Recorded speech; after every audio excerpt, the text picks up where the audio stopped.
Supreme court نے دعا زہرا کے والد کی درخواست فوری سماعت کے لیے منظور کر دی گئی ہے۔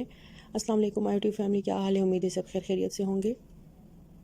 تو آج ہم بات کرنے والے ہیں دعا زہرا کے کیس کے بارے میں۔ سپریم کورٹ آف پاکستان نے دعا زہرا کے والد کی درخواست فوری سماعت کے لیے منظور کر لی اور سماعت جمعرات کو سپریم کورٹ کا 3 رکنی بینچ کرے گا۔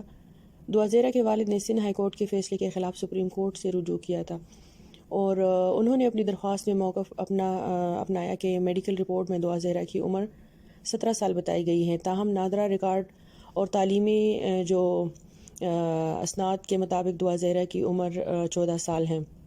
خیال رہے کہ سندھ ہائی کورٹ نے 8 جون کو اپنے فیصلے میں کہا تھا کہ دعا زہرا کی مرضی ہے، وہ جس کے ساتھ جانا چاہتی ہیں وہ جا سکتی ہیں اور شواہدوں کی روشنی میں اغوا کا مقدمہ نہیں بنتا۔